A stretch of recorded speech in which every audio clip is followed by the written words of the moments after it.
안녕하십니까. 네이버 카페를 운영하고 있는 청일 권순정입니다. 네이버 카페 이름은 인생의 내비게이션, 그 인생의 안내자라는 거죠. 그것을 이제 운영하고 있습니다. 그 네이버 카페 인생의 내비게이션에 들어오시면은 많은 내 인생의 지도를 보실 수가 있을 겁니다. 그래서 오늘은 우리가 이제 염체, 업이라 그러죠. 업을 정하기 위한 그 방법을 말씀을 드리고자 합니다. 우리는 이제 뭐 알게 모르게 살아오면서 많은 업을 짓게 돼 있어요. 그래서 그 업이 뭉쳐서 그 업의 기운이죠. 그 업의 기운이 뭉쳐서 다시 환생 태어나게 되면은 그 업대로 살아가는 것이 그게 이제 우리가 주로 얘기하는 사주라고 하는 거 아시죠? 사주로 이제 나타나게 됩니다.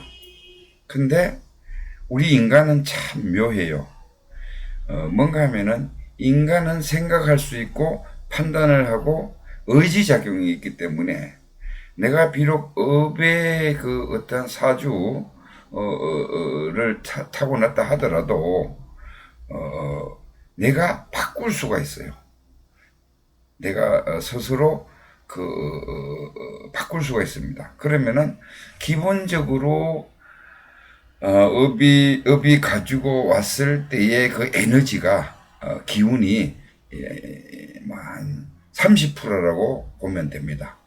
나머지 70%는 내가 살아가면서 어떻게 작용을 하느냐, 움직여 가느냐에 따라서 내 인생이 달라지고 또 다음 생에 업이 정화가 돼서 더 좋은 그 업을 받아서 다음 생에는 올 수 있고 이렇게 이제 돌아가는 것이 결국에는 이제 그 윤회라고 하죠.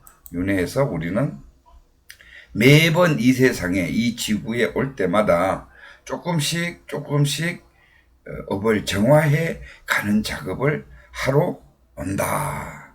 이렇게 보시면은 맞으실 거예요. 그래서 업이라고 하는 것은 우리가 생각, 감정, 오감, 행동한 거에 대해서 생각한 것도 업입니다. 뭐를 이렇게 남을 해야 하지 않아도 벌써 해야 하려고 마음속으로 생각한 그 자체 벌써 업이 에너지가 축적이 되는 거예요. 거기 모여진 게 우리 몸에 쉽게 얘기하면 염체라고 할 수 있어요. 염체를 이 업을 정화하는 방법을 이번 시간에는 이제 말씀드리고자 해요. 근데 우리가 이제 깨달음이라 그러죠. 우리가 아무리 깨달음이라는 것은 이 견성이라고 하는 건데 이 견성은 그대로 볼견자의 성품성자예요. 볼견자의 성품성자는 뭔가 하면은 내 성품을 바로 본다 이런 얘기예요. 그러니까 내 본질이 내 본체가 뭔가를 정확하게 알았다. 이게 깨달음이에요. 그래서 사람들은 깨닫고 나면은 모든 신통이 다 일어나고 그렇게 업이 정화된 줄로 알고 있는데 깨달아 보시면은 압니다. 깨달아 보면은 업은 하나도 정화 안 됐어요. 단지 내가 도노나 해오를 해서 해오는 이해해서 깨달은 거고 도노는 내가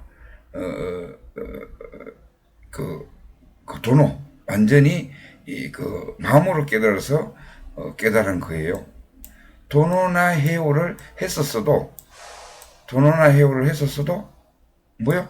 이 업은 하나도 정화가 안 된 거예요.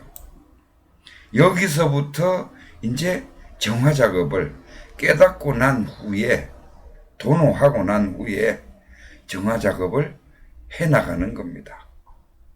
그게 이제 우리가 쉽게 얘기하는 보살행위라고 얘기를 하는 거예요. 자, 그러면은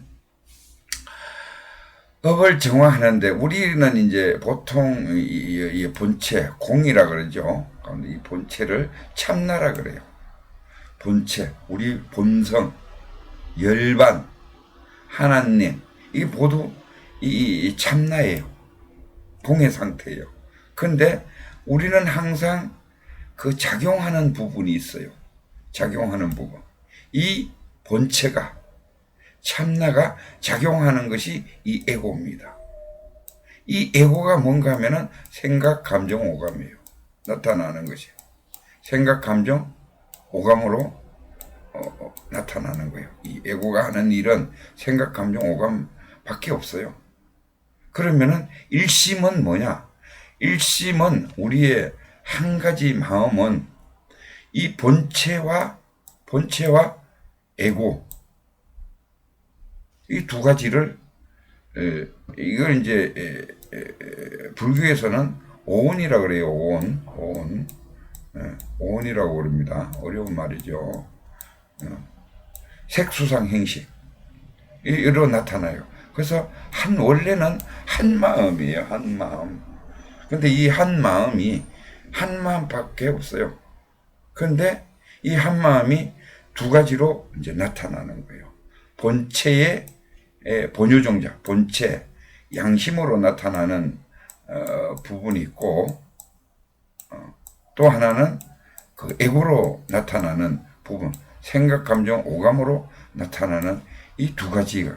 그러면은 이 한 마음이, 같은 한 마음이 작용을 일으키게 되면은 에고로 나타나는 거고, 본체 그 자체는 양심이다.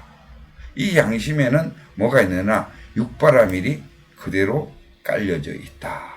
또, 이 에고, 생각, 감정, 오감에는 뭐가 깔려져 있는다? 근본적으로, 기본적으로 탐진치가 깔려 있다. 그래서 인간은, 욕심을 내면서 살 수밖에 없다. 그렇게 구조가 되어 있다. 이렇게 보시면 돼요. 그러면은 결국은 뭡니까?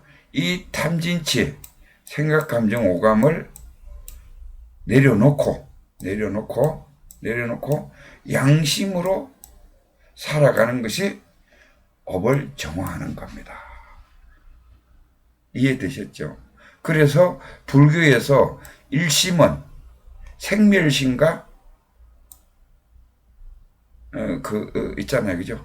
여기 이제 일심은 생멸심이라고 작용이 일어난 것을 생멸심이라고 그리고 요 이제 본체 본래의 그 양심 가지고 있는 것은 진여심이라고 그래요. 그래서 일심은 불교의 그 대성기신론에 보면은 일심은 생멸심과 진여심으로 되어 있다. 이 똑같은 얘기입니다. 자, 요만큼 이제 설명을 드리고 하나하나 읽어가면서 말씀을 드려보도록 하겠습니다. 참나의 본체는 참나이고 참나의 작용이 에고. 위에서 설명드렸죠. 에고, 생각, 감정, 오감이죠. 그래서 참나에서는 끊임없이 작용에 의해 가지고 업이 만들어지는 거예요. 작용을 하지, 생각을 일으키지 않으면 업이 만들어질 수가 없고 그냥 고요한 상태 그대로예요. 그런데 우리가 작용을 하면은, 움직이면은 벌써 다 이 염체가 만들어진다는 그런 이제 그 얘기입니다. 생각, 감정, 오감의 작용이 일어날 때마다, 생각, 감정, 오감의 작용이 일어날 때마다 뭔가 염체가 하나씩 만들어집니다. 그런데 문제는 뭔가 이렇게 무지와 아지보드로 만들어진 염체들이 너무 많다는 거죠. 한마디로 해서 속이 시커멓다는 거예요. 무지랑 아집 때문에 속이 시커멓다는 겁니다. 다음 시간에 이어서 설명을 드리도록 하겠습니다.